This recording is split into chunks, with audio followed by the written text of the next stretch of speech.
Olá! Olá, meu nome é Roseli Costa Machado, sou estudante do curso de Licenciatura em Educação do Campo da UFPEL.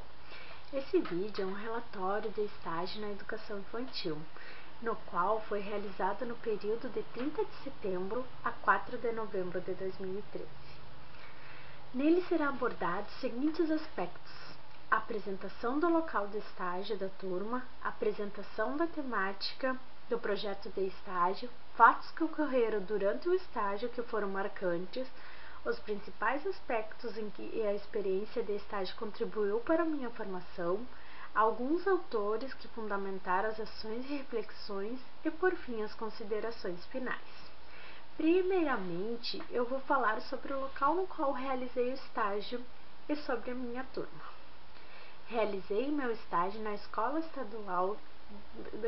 Municipal de Educação Infantil Nossa Senhora de Luxemburgo, localizada no município de Quaraí, na rua D'Artagnan Tubino. A turma na qual realizei o estágio foi a turma maternal 2. Com relação à estrutura da escola, posso afirmar que é muito boa. Possui 5 salas de aula que recebem alunos desde o berçário até os prés. Possui refeitório, cozinha, direção e sala de reuniões. Com relação à sala de aula que eu frequentava, era muito ampla e bem organizada.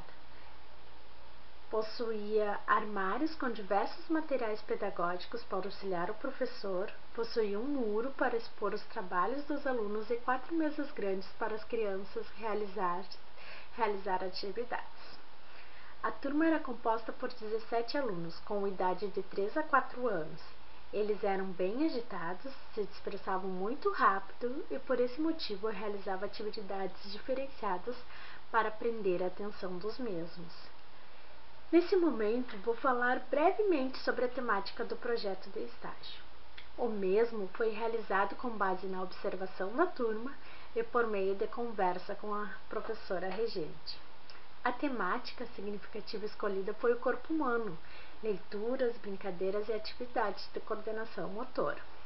Escolhi essa temática pelo simples fato que a criança precisa conhecer e saber identificar as partes do corpo humano para reconhecer a sua devida importância que o corpo humano tem e que ele representa. As outras atividades dariam seguimento para auxiliar as crianças durante sua trajetória pela educação infantil. Durante o período que permaneci frequentando a escola, presenciei diversos trâmites burocráticos no qual a escola deve seguir. Um ponto positivo que pude perceber no período que estive com os alunos em sala de aula é que eles nos surpreendem o tempo todo. São atentos aos fatos que estão acontecendo na atualidade, chegam a saber de cor as músicas do momento. O que eles gostavam era de escutar e dançar músicas e ritmos infantis e adoravam atividades com tintas. Outro fato positivo a ser ressaltado é que a professora regente da turma, que se chamava Maria Antonieta, ela me forneceu diversas orientações durante os dias de estágio, como organizar o diário, atividades nas quais eu podia realizar com os alunos, e ela conhecia muito bem a sua turma. Isso me ajudou muito a desenvolver a rotina de sala de aula. Quanto às atitudes em sala de aula, um ponto negativo que presenciei é que um dos alunos era muito agressivo. Eu tinha que ficar o tempo todo de olho nele. Quando ele era contrariado, ele me respondia muito. Durante o período da participação do estágio, tive a oportunidade de relacionar a prática com a teoria. Nesse contexto, reconheci como afirma Canielis: o professor é o primeiro que deve se conscientizar, conhecer, interpretar a realidade local para então começar a planejar as aulas para seus alunos. Ainda em relação às teorias estudadas, é importante destacar as ideias de Janaína Lapointe em Contribuições para a Prática Pedagógica na Alfabetização.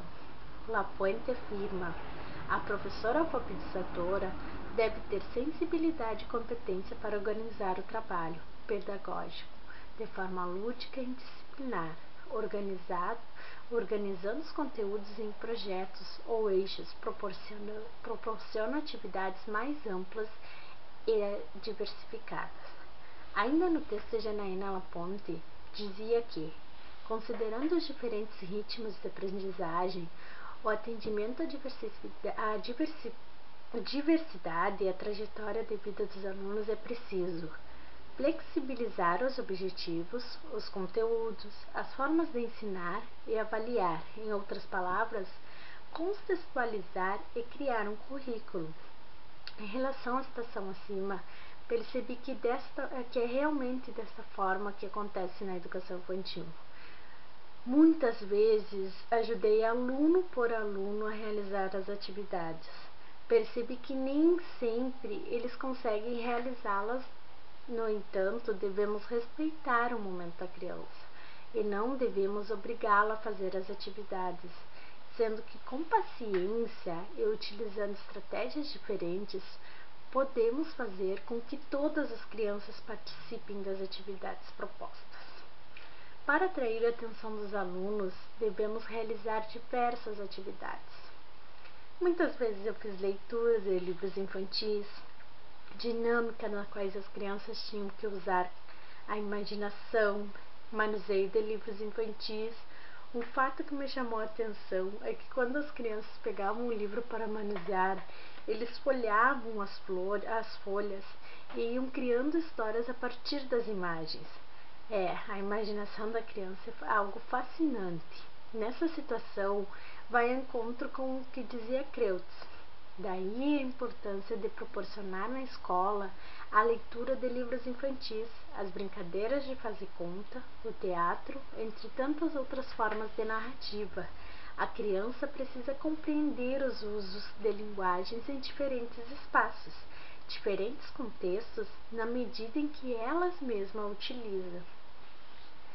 As escolas infantis dividem seus conteúdos por eixos. Dentre eles tem o eixo de música, de movimento, matemática, linguagem oral e escrita, natureza e sociedade e formação social.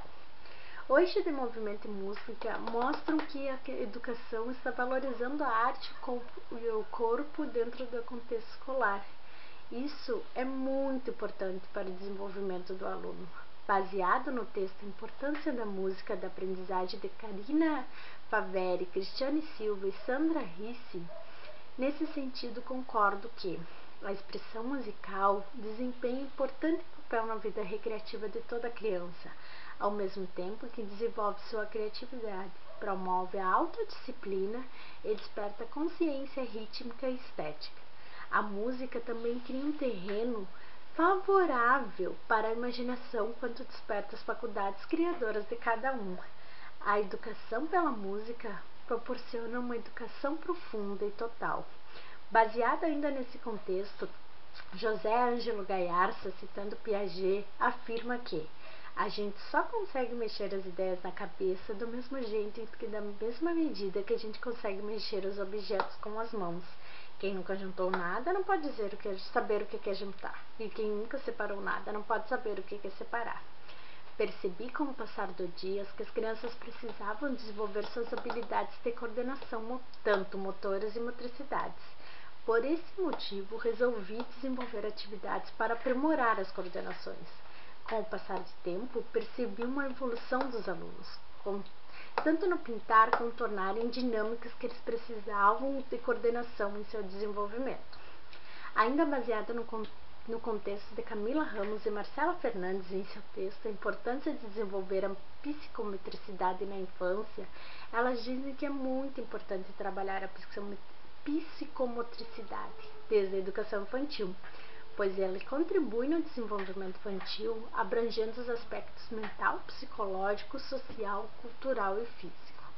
Já Minicussi, de 1985, destaca outro fato importante na vida da criança, que é a entrada para a escola. O momento que a criança entra para a escola acaba se tornando a primeira vez em que a criança se separa de suas famílias. Portanto, acaba conhecendo outras pessoas nas quais substitui a presença da família. É na escola que a criança passa a conhecer algumas mudanças em sua vida, principalmente a partir do momento que aprende a ler. dentro do ambiente escolar, onde as crianças se sintam bem acolhidas tanto pelo professor e seus colegas, acaba auxiliando a criança a desenvolver o seu pensamento e principalmente o nível cognitivo formal. Convém ressaltar que é a pré-escola que o professor deve ajudar a evoluir o desenvolvimento social e emocional da criança, junto com o desenvolvimento cognitivo. Com relação à citação acima, concordo plenamente com o autor, pois os professores devem manter um ambiente amistoso para que seus alunos sintam-se bem, pois eles são bem pequenos e a imagem do professor é de uma mãe.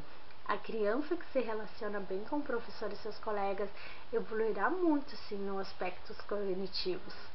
Por fim, eu gostaria de destacar, de dizer que esses 25 dias de regência na educação infantil foram muito importantes para a minha formação. Gostaria de salientar a importância de conhecer a realidade de uma instituição de ensino, sendo que somente através deste convívio é que podemos entender a realidade dos alunos e dos professores. Ao longo dessa experiência, ficou a certeza que devemos valorizar o potencial da criança, sempre tendo em mente que cada aluno tem um ritmo de aprendizagem diferenciado e que devemos respeitá-lo, procurando a melhor estratégia para fazer com que toda a turma participe das atividades propostas.